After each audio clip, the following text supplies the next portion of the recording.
We're in the show. Okay, great. Well, welcome everyone. Thank you for your time. I will give just a few more minutes to allow other guests to join us, and then we'll start shortly. So thank you.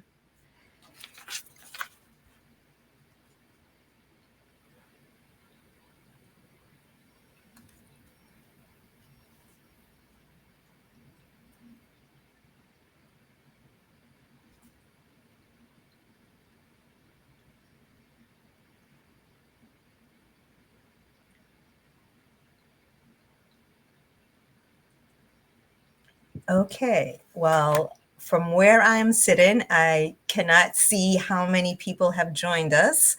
Um, but in the interest of time, I will start us off. And again, wanted to thank all of you for taking time out of your Saturday to be with us for Power in Blue in 2022. This panel is called the Careers in International Democracy panel.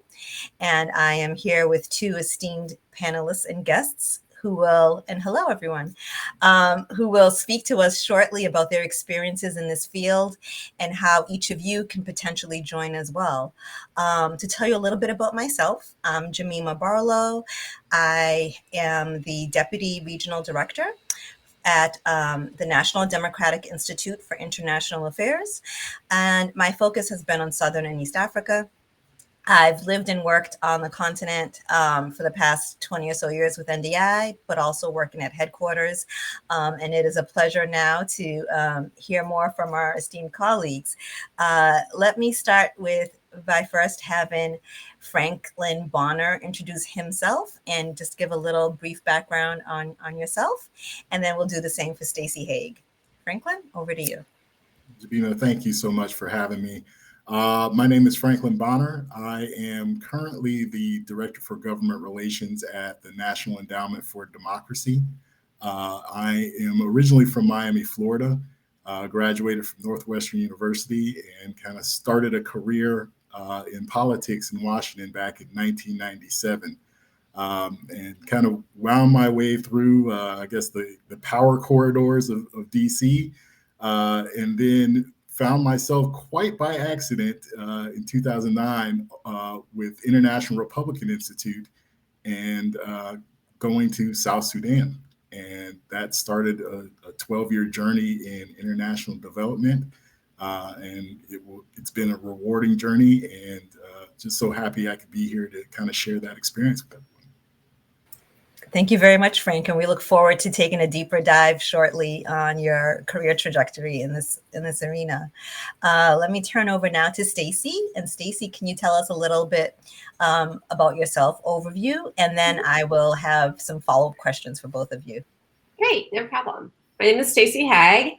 Like Franklin, I started out in politics. I worked in Democratic politics on campaigns and for Emily's List, and my final official job in politics was the Financial Services Director at the DCCC in the so long ago, 2003, 2004 cycle. And then I went to Iraq with the National Democratic Institute, and I worked for them on and off for the next 5 years. And then since then, I've traveled, I've lived all sorts of places. And right now I'm doing this from Traverse City, Michigan since 2014. I've worked as a consultant for both nonprofits and for-profit, mainly USAID contractors. And I have evolved a little bit more from the communications and advocacy into the monitoring, evaluation, and learning. And I'm actually this week just finished classes. I just finished up a master's degree in program evaluation from Michigan State, because a lot of my work over the last few years has focused really on learning and adapting and how that fits into international development work. Thank you so much, Stacey. Very, very interesting, especially the different realms that you've taken across your career path. And turning over to Frank, and because you mentioned education, can you tell us a little bit about your career journey in terms of, especially, does it relate to what you majored in college? And can you tell us a little bit about how you arrived at the current position that you're in as well? Frank? Absolutely. I was a political science major. So it does relate. It just not how I originally planned.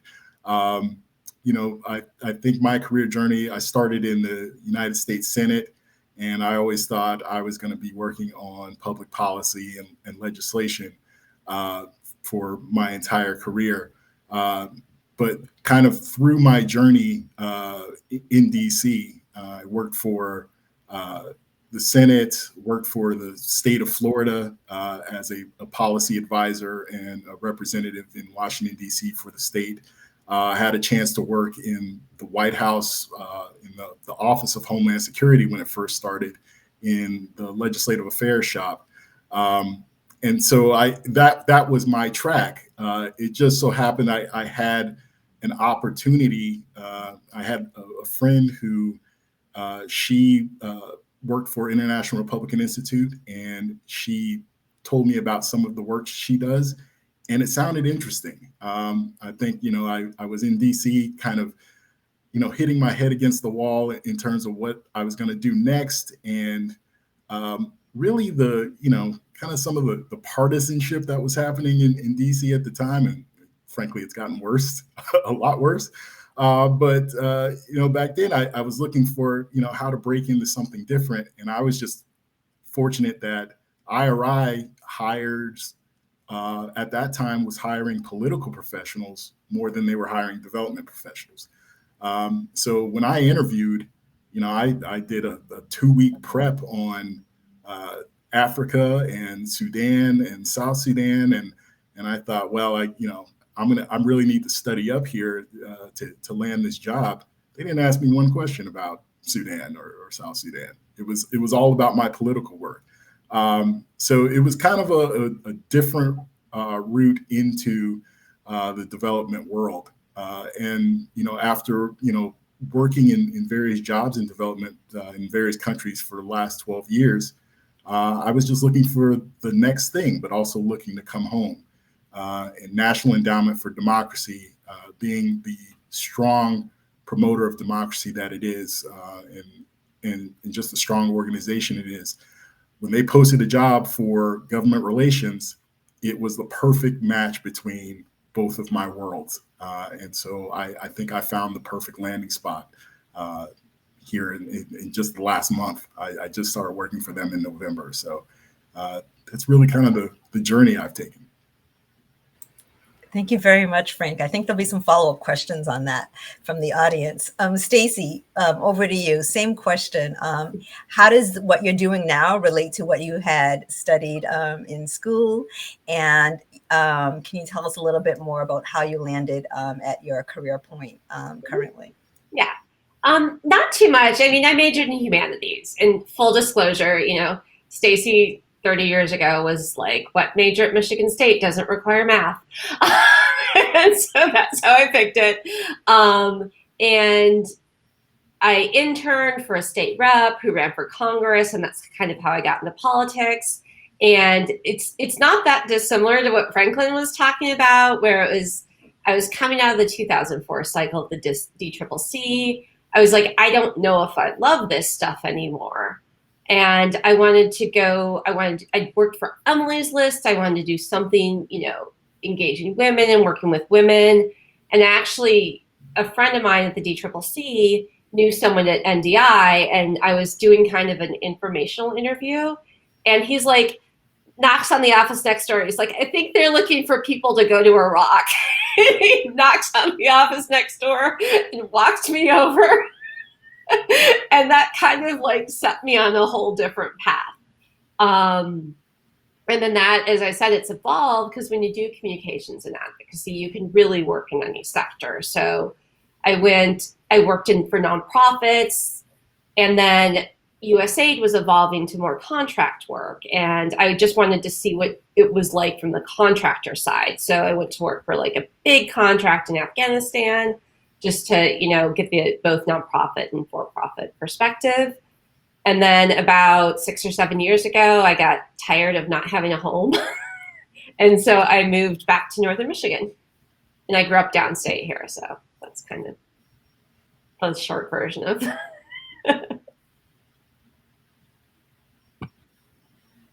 Oh, you're on mute, I think. Sorry. Yeah, I just realized. I said thank you, Stacey. I think there's a common thread between both what you and Frank had mentioned in terms of arriving at some of the key positions. It was pivotal in knowing the right people who were able to like link you in. And so I think that is an important takeaway for our audience members as well too. That it's important to network and have diverse branches of contacts that can help you. So along those lines, uh, can you tell us a little bit more about the nitty gritty of what exactly that you're doing, and what you feel are the most vital skills to be effective in your work? And I'll go bounce back over to Frank. So day to day, my job is about promoting the work of the National Endowment for Democracy. Um, and really, in terms of government relations, that's really kind of sharing our story on Capitol Hill with lawmakers.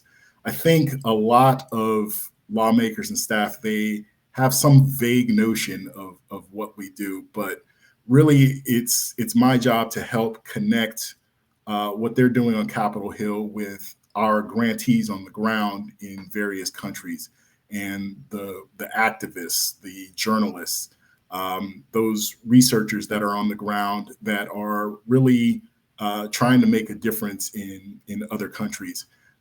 So on day-to-day basis, that's where I am, is trying to connect what's happening with our programs on the ground to kind of the policy and what the lawmakers are doing here.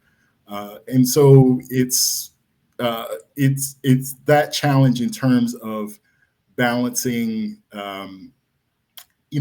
balancing the promotion side of it, and also making sure that Ned has the resources that it needs to continue to implement these programs. We are a directly funded out of a congressional appropriation, and we want to see that continue. And we've had historic funding the last 2 years, and that has allowed us to significantly increase the amount of grants that we send overseas to various activists. So we want to continue to see that kind of account grow and democracy promotion globally grow. And we're getting into new areas in terms of thematic promotion, in terms of fighting kleptocracy, fighting digital subversion, while maintaining the same missions of general democratic governance and respect for human rights. So it's kind of that big lift of making sure that lawmakers understand all of what that mission encompasses. Now, Frank, to piggyback off of that, then what would you say were the most vital skills that you need in order to be effective in this? You need to be a good communicator. You also need to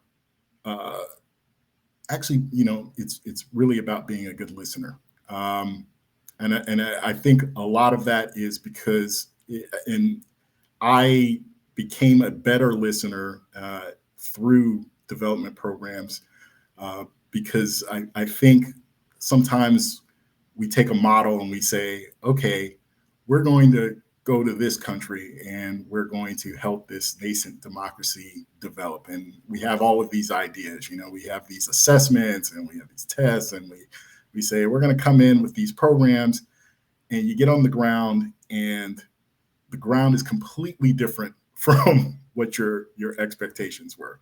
And programs don't work, and you have to learn to pivot, and you really have to learn to listen and learn about the history of a country and what the grantees go through and what is happening in terms of the political forces on the ground. And then that helps you to, I think, develop better programs. It helps you to develop better assistance. So it's weird, but yes, I think in my mid 30s, I became a better listener as well as a better communicator. Thank you very much for that. Now, Stacy, on to you as well. What does a typical day look like for you in your line of work? And what would you say are the most essential skills in order to be effective in your job? All right. So in COVID times, my typical day is a little different. Um, Most of the people I work with are 6 to 8 hours ahead of me in terms of time zones. So my day starts pretty early at like 5 or 6. I try not to schedule calls before 7. But for instance, this week and last week and next week have been pretty unusually busy, just kind of getting into the end of the year. So for instance, this week, on Wednesday and Thursday, I was facilitating a learning event for USAID implementing partners from Yemen. And it was an online learning event from 7 a.m. to 9 a.m. So I was just waking up early, getting on my Zoom, and mainly doing the chat box and trying to kind of facilitate discussion in a large kind of online setting. Next week, I'm finishing up an evaluation that I did for my practicum, which is for a nonprofit called Accountability Lab, which is a great organization. And we were evaluating an activity they do called Voice to Rep, which has programs in Liberia, Nigeria, and Zimbabwe. So I've spent a lot of time on doing different kind of calls with them, and I submitted the final evaluation this week. So next week, I'm facilitating a pause and reflect on Tuesday to kind of look back on the whole process. We tried to do it in a capacity building evaluative thinking process. So there was a lot of training throughout, and that's it. And then Thursday, I'm doing a 2-hour training on monitoring, evaluation, and learning for an activity that I've been working with in Mozambique that's setting up higher career centers at of some university partners with Michigan State. So I've been helping them develop what USAID calls their AML, for the activity monitoring, evaluation, and learning plan. I've been facilitating them through that. And so for the final piece of that project, I'm going to do a training for them on basic M&E and learning. So that's kind of the nitty gritty of what my last 2 weeks looked like. A lot of early mornings. And what was the follow-up? What was the second part? What skills do you rely on most in order to be effective in your work? I feel like I'm just going to say just what Franklin said. It's a lot of communication. It's a lot of, I try to take a learning approach. I've kind of found my path to this whole looking at learning and adaptation, how that works in USAID programming, because I think it's something that's important for sustainability. It's something that's important for decolonializing aid. It's about something that helps, learning and adapting, and working with both USAID and implementing partners, because the challenge with adapting is people don't want to admit they made a mistake because they're like, someone will take away my funding. So really trying to work with everyone to say, this is a good thing. This is part of the process. This is going to make our programs better. So that being able to communicate to people that what this path looks like and how it's something that makes better programs, but is also something that USAID is ready to hear and ready to work with them on. Great. And what I'm hearing from both of you then is communication is key, both oral, but written as well, right? Because I know we all have reports, proposals, memos that need to be written. And that's a key component of conveying the information. And as Frank mentioned, there are a lot of people who maybe have a vague notion of what this line of work is, but it's important to unpack that for them, not only so that there's sustained support, financial resources, but also to stay the course, right? Because we know that, a lowercase d democracy is very critical, more than ever. So I think this is really helpful for people to start wrapping their minds around. I'm going to flip the order and go back to Stacy, so you can't say. In this field of international democracy development, it's very different from humanitarian work, right? Mm-hmm. Where you can see a more immediate impact. I think people in this line of work often say that we're mission driven. So can you tell us a little bit, Stacy, about what you find most fulfilling about your job? What do you love most about what you're doing now? So I'm good at managing projects, and I'm good at training. And what I'm doing right now is really kind of a good merging of those two. So when I develop AMLPs, as I was talking about before, I don't write them for someone. I facilitate a process where they're coming up with the pieces and I'm helping them figure out what it looks like. And since I know what the kind of structure for USAID is, I help put them at that in the package it needs to be in. So for me, it's really about making those two pieces work together. But it's also about learning new things and how I implement them. And you just talked about communication. And I was thinking, you know, when I was going back to school and I was looking at the classes I was going to have to take, I was like, oh, statistics, really? And then when I looked at the communications class, I was like, oh, you know, people tell me I'm a good writer. I feel good with my writing. But that ended up being one of the more challenging classes for me because, you know, it's understanding that communication isn't just about writing. And there's been so much new learning and new science around how adults get information and understanding how you visualize data and all of those pieces. So one of the classes I thought was going to be a little bit easier, I learned so much more than I thought I would. And just in terms of how you communicate, not just orally and not just written, but also the visualization pieces as well, and how those all fit together. Does that answer it? Yeah. Thank you. Frank, over to you. Same question. What drives you in the work that you're doing? Like what do you find most fulfilling, and anything that you think could entice people into get into this line of work? Yeah, I think you know, you're right when you talk about these kinds of changes in terms of development. It's a very long term change and process. You don't see anything overnight.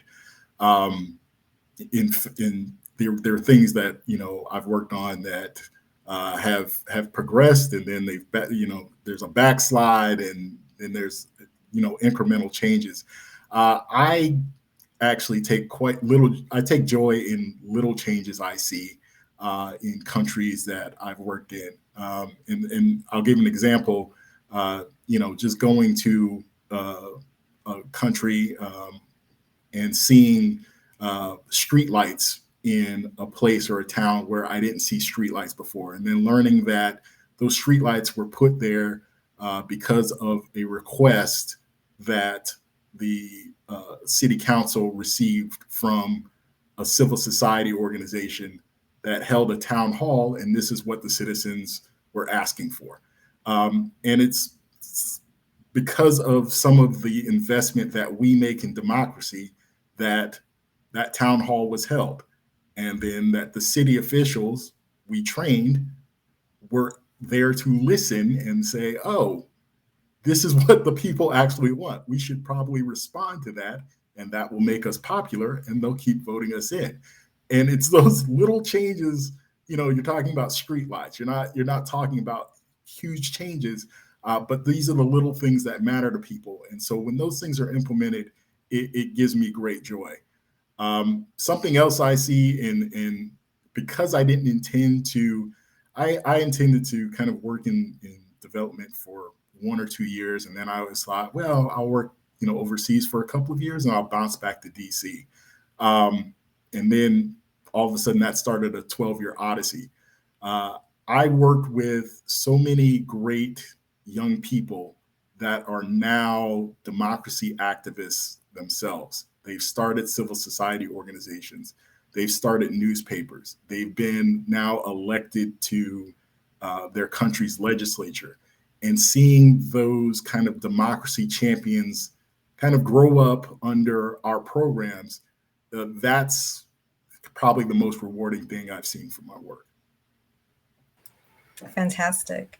And, you know, looking at the two different career trajectories in terms of, Frank, you are now at a donor organization, right? Mm-hmm. So you're setting policy, you're setting priorities and selecting, implementing partners, both at the large scale, but also at the grassroots level.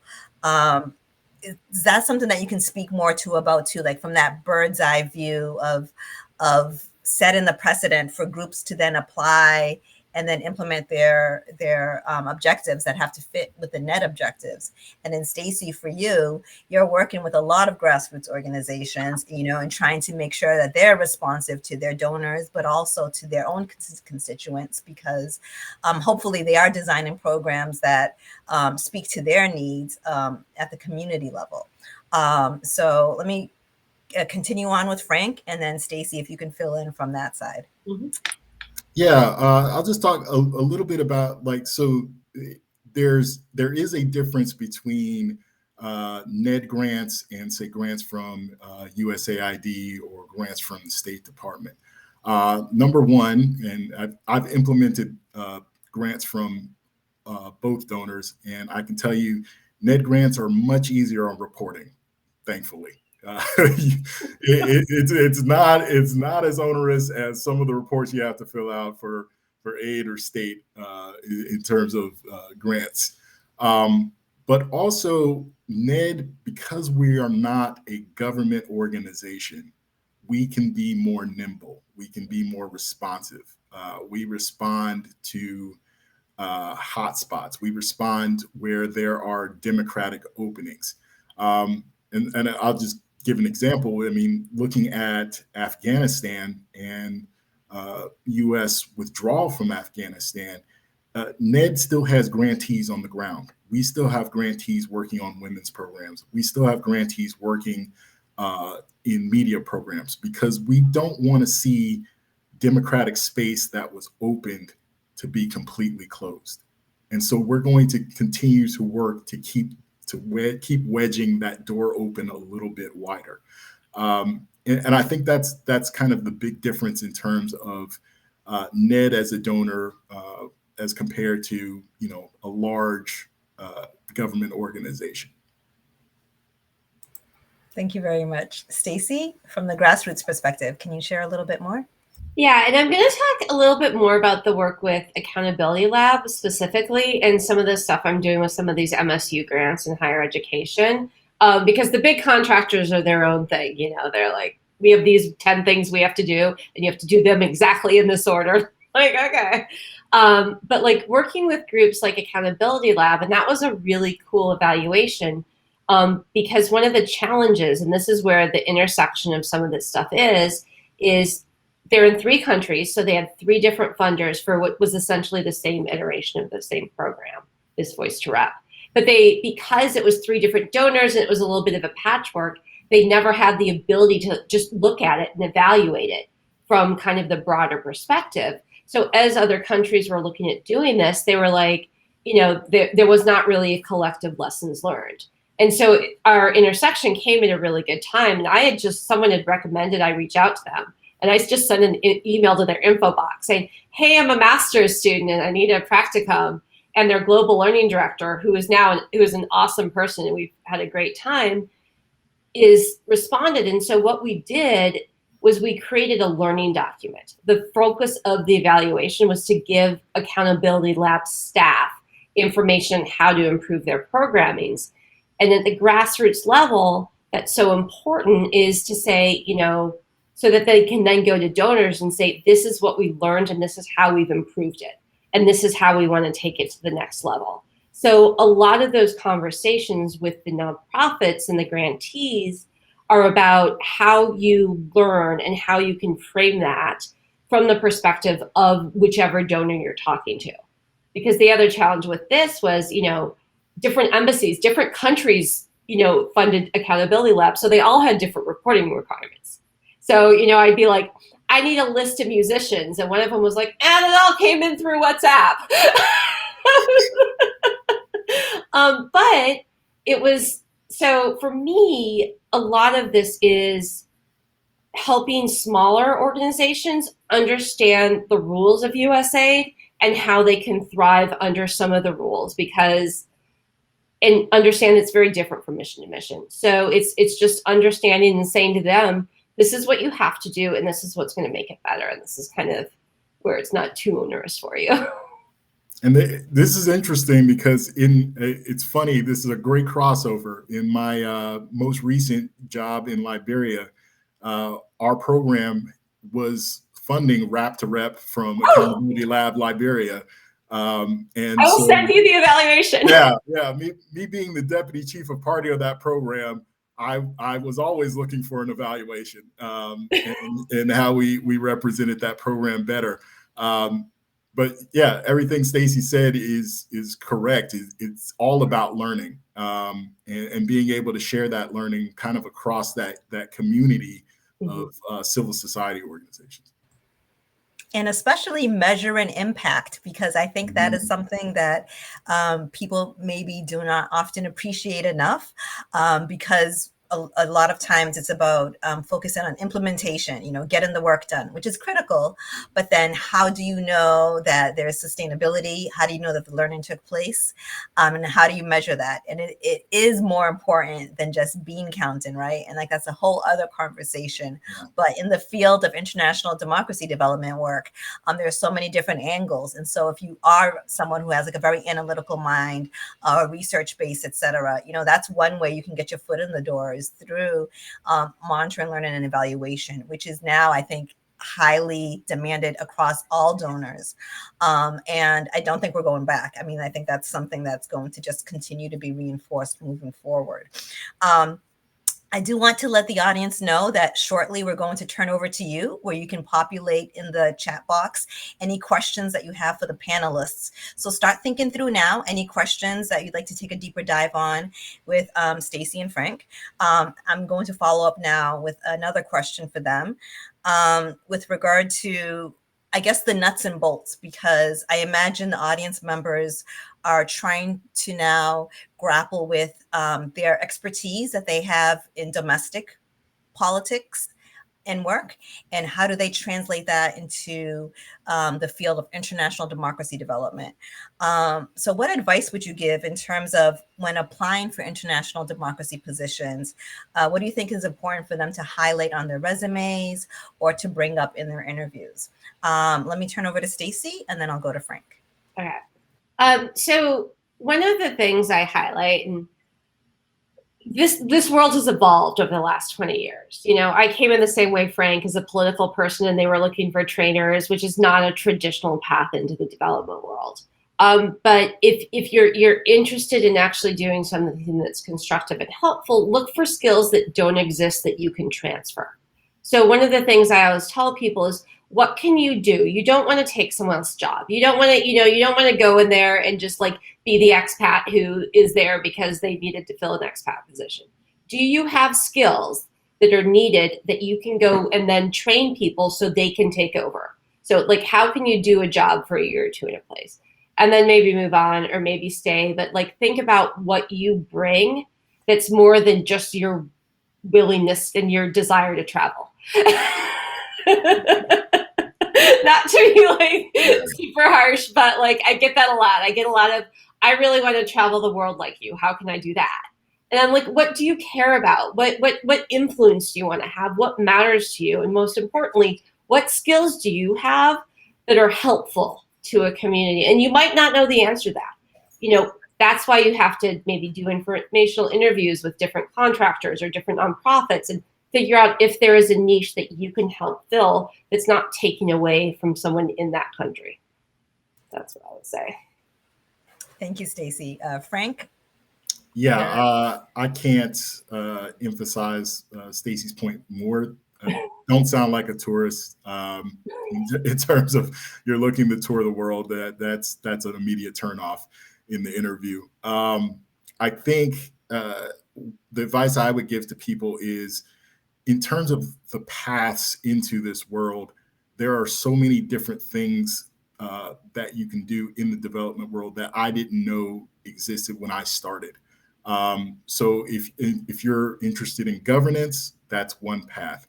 If you're interested in climate change, that's another path. There are, in development world now, it needs engineers, it needs teachers. There are so many different backgrounds that can be used to kind of promote learning and democracy in different countries. So I met people who were that told me, hey, I was in the military and then I was a police officer for 3 years. But I just didn't feel like, I was getting experience, any fulfillment out of my job. And now they're, in a country teaching security sector reform and more responsible policing. There are so many different ways into this field. You should have a look around and research them all. And basically, every industry has an ecosystem, and that ecosystem has, its specialization and its jargon. Learn the jargon. Go on DevX, go on ReliefWeb, go on LinkedIn and link to different development organizations and learn what they're working on, and learn how you might add some value to those projects. To me, that is kind of the best way to go about this kind of search. And can I just add one thing? Just in addition to the technical areas, and I think you already mentioned this, the area where I'm doing a lot more work in terms of, it's not just the technical areas, operations, monitoring, evaluation, and learning is a huge. So if you're, the finance people, so if you have a technical area that is about the administration or the running, that's always something where they're looking for stuff. And some people love the ops. And like I said, I like the learning and not just doing the bean counting, but like how you use that information to learn. And that's kind of where I've evolved to. But don't just stick to the technical areas. Think about the administrative components, because those are huge parts of projects. Oh, absolutely. And that also reminds me of like the finance and accounting side of things, Yes. right? Ned's bread and butter are sub-grantees and sub-grants, right? And when you're working with the grassroots organizations, some of the Achilles heels of program implementation is not having good financial accountability. And so being able to like put together budgets and budget notes and budget tracking, so there's work that can be done both overseas to support groups in those areas, but also if you're more inclined to be at headquarters offices, there's a lot of accounting and subgranting support that is done both at NED or IRI or NDI or Solidarity Center or SIPE or so many of the other organizations, because they give resources to local groups in order to do their implementation. And so there are so many ways to attack this based on anyone's area of expertise and interest.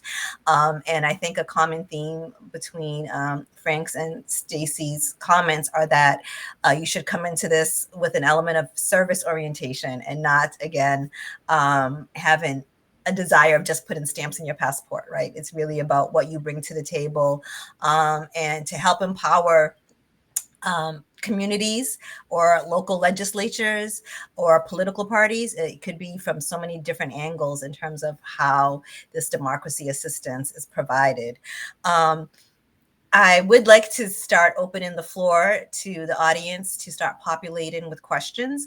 In the meantime, as we wait for questions to start coming in, we're at a interesting historical point, I would say, in this country. And so coming from like US based organizations that are doing democracy strengthening work overseas, what tips or guidance would you have to people in terms of coming into this with a sense of humbleness, knowing that democracy is not the end point, it's a pathway, and it can be rocky at times. And even here in the US, there's a lot of learning that has taken place, especially in the midst of polarization. So I throw it up to either of you to chime in on how that impacts the work that we're doing now overseas. Now, do you want to take that? I can go first. Yes. Yes, it really is a little bit about, it's a lot about our reputation.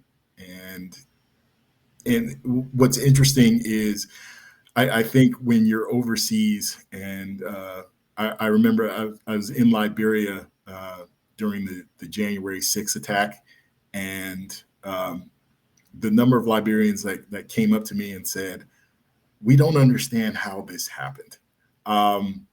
And so they said, this seems like something that would happen in our country, not your country. and so there were a lot of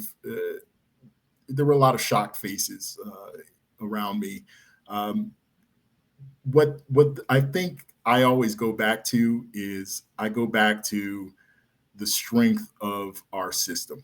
And I go back to the fact that what we as Americans can count on is that every 4 years, we are going to elect a president. Every 2 years, our House of Representatives, someone in our House of Representatives will be up for election. And it's about the fact that for years now, we can rely on those systems. And that is it's almost like it's the comforting blanket of democracy. Don't coin that. That's not a phrase. But that's what it really is. It's about having some trust in our system. And, through all of these changes and through the partisanship and through the arguments, I still have trust in the system. And that's never been shaken. That's why we believe that we can still go out and be an example for countries, because that's what it's really about. Stacey?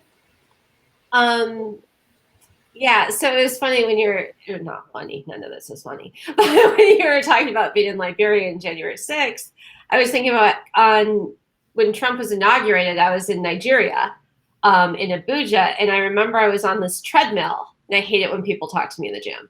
And this guy next to me on the gym, he's just looking at me, and then I stopped, and he's like, "Are you American?" As soon as I stopped, and I said, "Yes."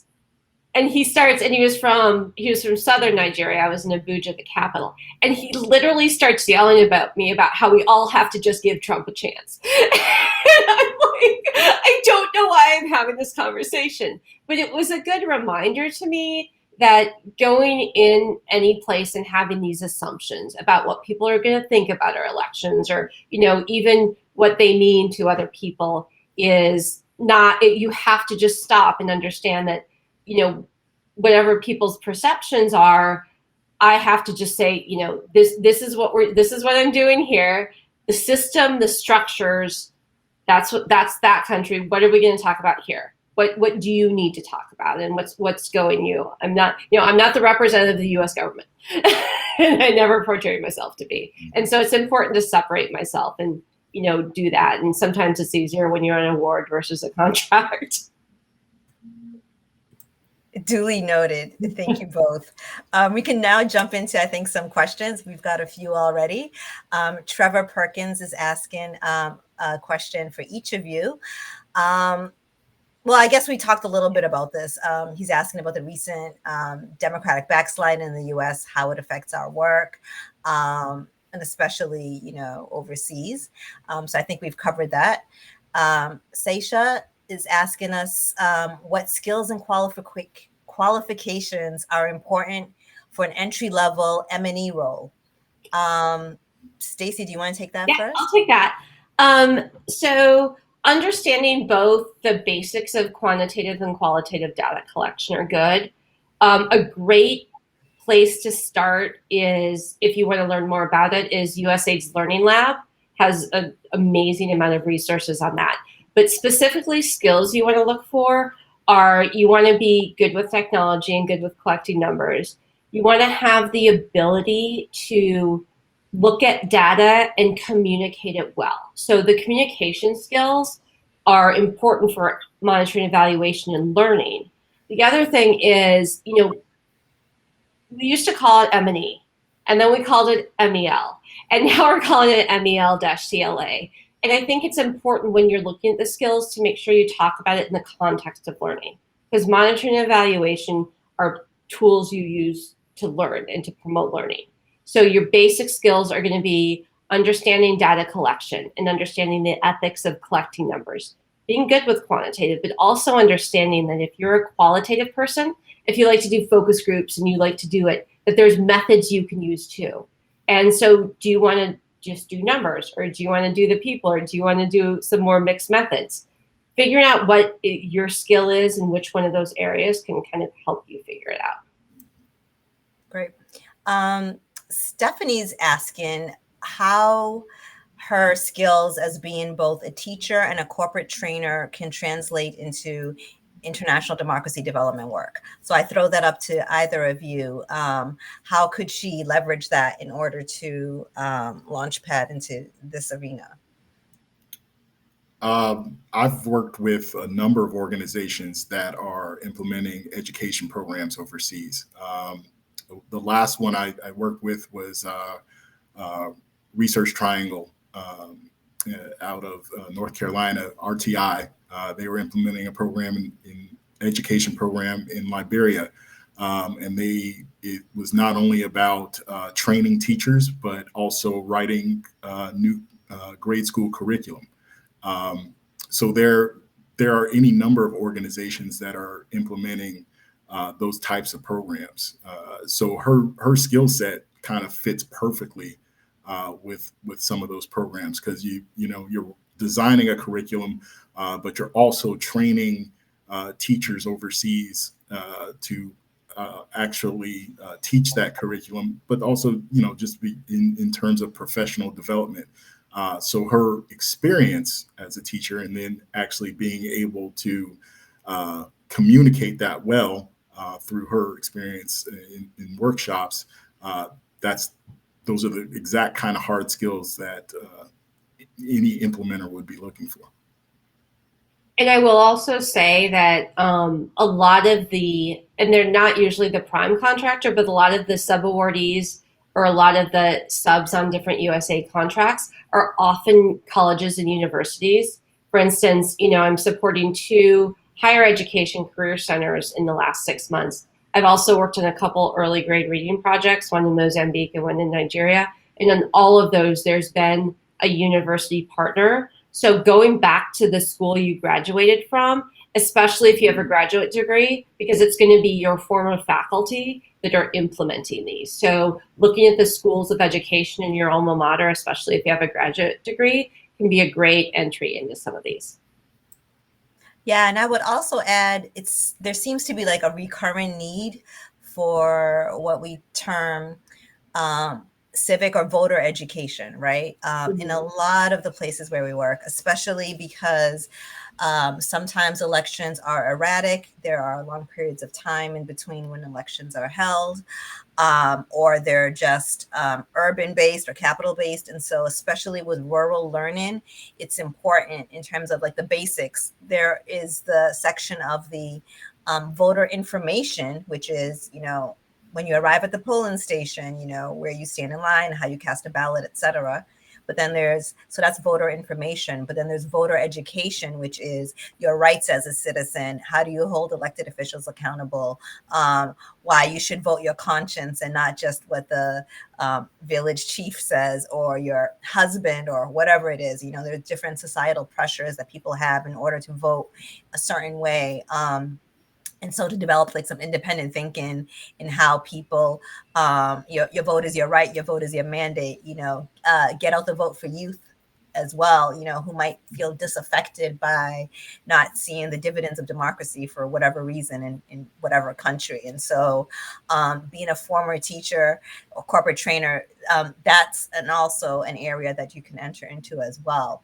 And please continue to add in questions. We have a question here from Matt who's asking about IFES. And I'm sure both of you have experience working with IFES colleagues. So Matt has an experience with a lot of get out the vote, voter protection, and he speaks a foreign language, which is always a plus in this line of work.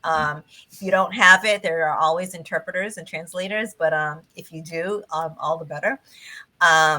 So he's trying to see where he could apply in order to do that type of work, IFES and beyond. Any thoughts on that? I mean, IFES, the Carter Center, NED. What's the European one? Is it ECIS? There's ECEF. Oh, OSCE. OSCE as well. Yep. I should probably say out the acronyms. Operation for Security and Cooperation in Europe does a lot of Europe and does a lot. The Carter Center IFAS, those are all good. What else? I mean, NDI, IRI. Yeah. Sometimes they hire for the voter observation mission. Sometimes they do hire short-term help, 2 or 3 months for logistics or support. And those are good places to go. And they always list those jobs on their websites as well. And just trying to get on as a short-term observer, because that's a 10-day trip where it's usually just per diem and the plane ticket, but it's also a good way to start kind of getting on those missions. Yeah, and Amy added in Westminster Foundation as well as a good place to look into as people do this. Saisha also has a question about tips for looking into international development in Latin America and the Caribbean. Again, with IRI and NDI, for instance, were sister organizations that were sprouted from the net actually many years ago.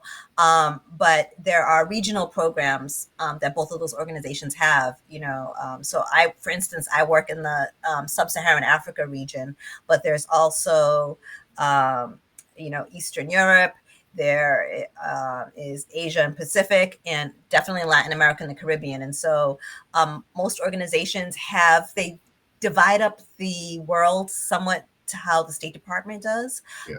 With Middle East and North Africa, et cetera. And so you can look at places like that as well. But again, you have a geographical focus, but then what are your core skill sets? What aspect of international development are you into? So Frank and Stacy, any tips on that as well? The only other thing I would say specifically for that region is, unlike other regions, pretty near native fluency in Spanish, because there's enough Spanish speakers out there that do this. So this isn't a place you can go without being near native fluent in Spanish. Absolutely echo that point. Yeah. Perhaps I think people are also looking for places that they can apply to. So we've mentioned some organizations. Stacy, you talked a little bit about contractors. Can you say a little bit about the difference between contractors and implementing partners, and perhaps give some corporate places that they can look into? Yeah. So, and this, I have feelings on this, but USAID has done a lot more contracts and awards recently. And it's been an evolution, and it includes democracy and governance. Some of the bigger contracts are DAI, Chemonics, Creative, which does a lot of education stuff for the person who was asking about education earlier. I think ACOM doesn't do it so much anymore under DT Global. Who am I missing? Creative. Is it Democracy International? I think there's DI. Oh, Tetra Tech. Yeah, Tetra Tech, Democracy International. Specifically, you're interested in monitoring, evaluation, learning. There are some contractors that specifically specialize in that, and that includes Dexis, Social Impact, MSI, IBTCI, and a wealth of smaller ones as well. So those are all contractors just to write down and start looking up. And how about non-contractors, Frank? Maybe you could start from. There's other organizations like World Vision, religious-based organizations, even like Catholic missionaries. There was one other I was thinking of. Yeah, Action Aid, Catholic Relief Services. Yes, as well. Action Aid, Catholic Relief Services. Mercy Corps. Corps. Save the Children. Yeah. Yeah, so places like that. That's why I think what I think for some people the best route, and what I tell students is go on the job sites and just start listing every single name you see, and then do research on every single one and see what their programs look like. Because they all will list jobs individually. And then some like foundations, like Ford Foundation, also has jobs. The Gates Foundation has different jobs in terms of the development that they do. Yeah, and Frank, you had mentioned earlier DevTech.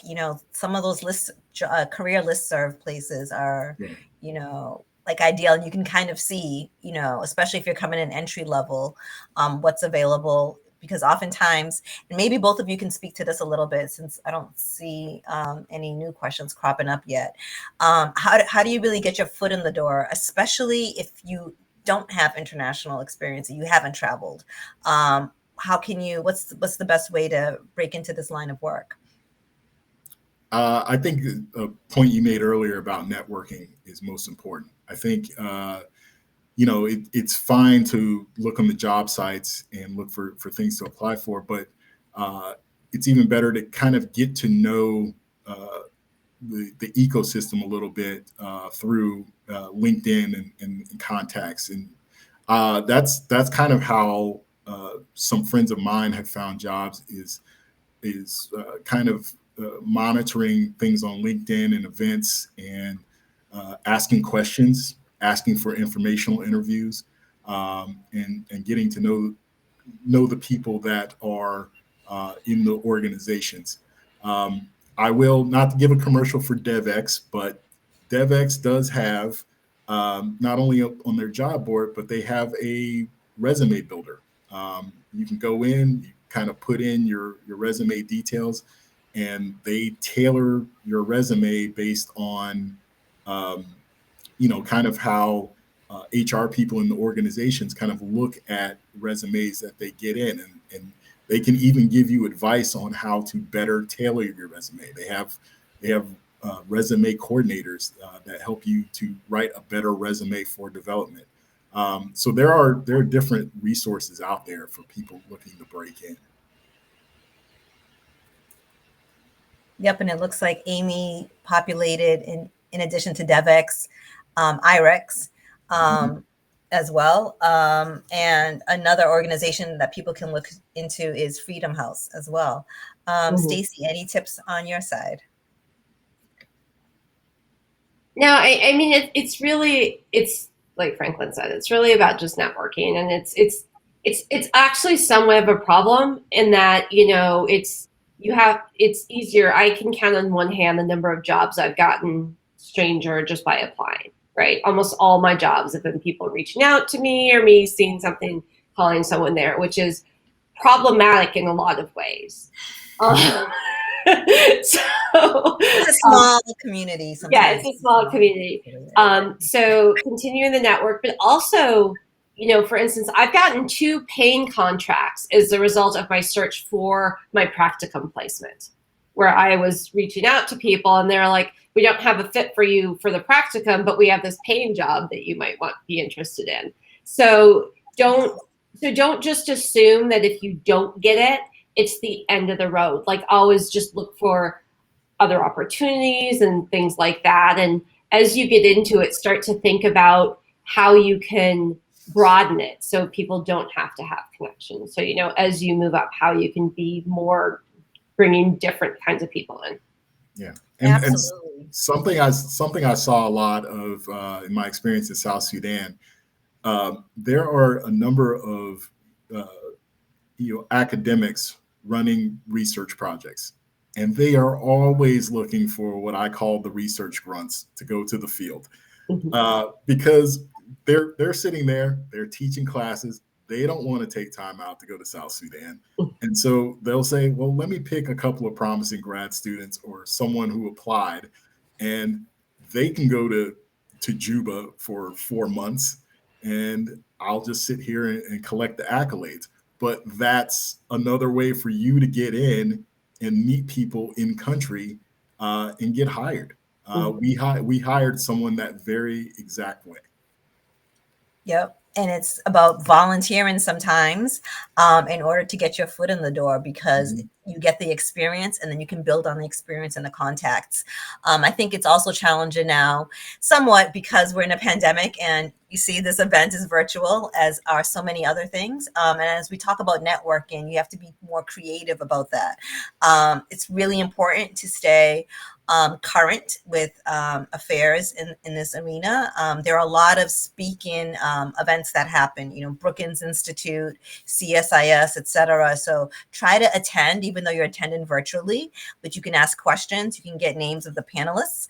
You have the panelists here, which I'm sure you'll be able to find on LinkedIn.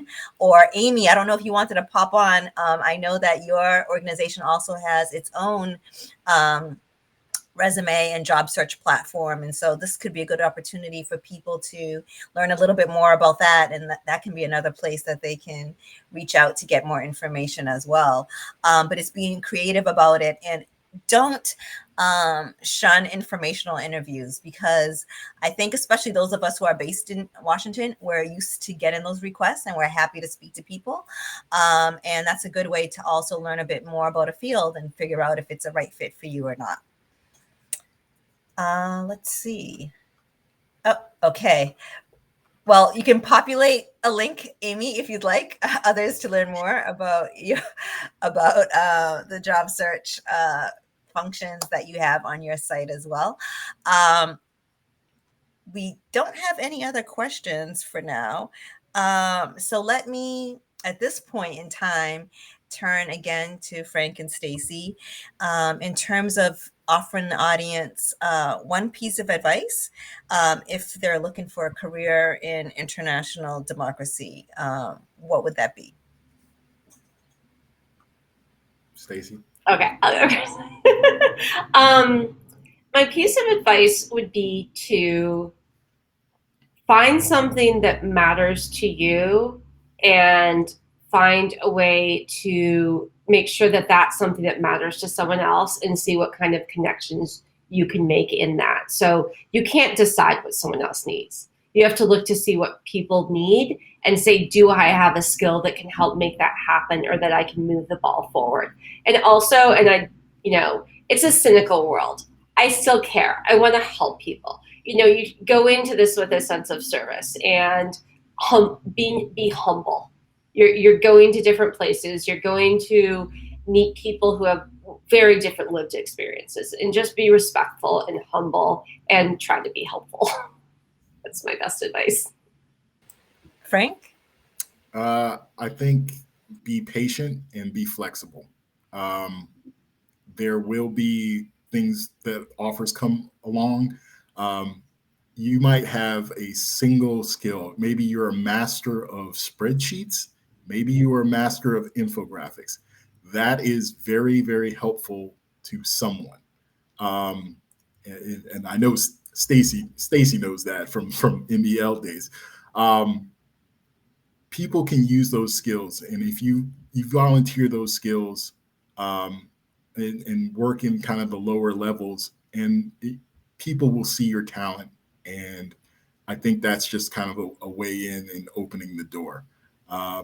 We've taken a lot of people who had kind of a single skill set and kind of developed them into, these whole professionals. And that's just kind of the way it works. When I broke in, I thought I was going to get sent to some kind of international development boot camp, but IRI had me on the ground in South Sudan about 2 weeks after my hire date, with my head spinning. But I had a ton of people that I learned from, and as it turns out, I had a couple of really good hard skills that I could use in the job and kind of learn the rest. You just have to kind of be available to do that and be flexible. Absolutely. I don't think I can add much more to that other than really putting yourself out there, right? These things don't generally fall into your lap. It's really about the hustle and doing the research to find an organization that aligns with your own personal, mission, vision, and values, right? In order to get the most out of it. And I think you both had mentioned coming into this with a sense of humbleness and humility, especially if you're going into another country. Obviously, no one has all the answers. And especially, I think, setting aside like the Western mentality so that you learn just as much as you're sharing on the ground, right? Because it should be a two-way process. And I think that's very important as well, too. We are almost at time. I'll give a couple more minutes to see if there are any other questions. Please, audience, don't be shy. We have, some experts here who are happy to answer any questions that you have. Also, I wanted to state, along with LinkedIn, there's also careercenter.gainpower.org, which is also the Career Center for Gain Power. And that's another place where you can find job opportunities, put up your resume, and offer your skill set as well, too.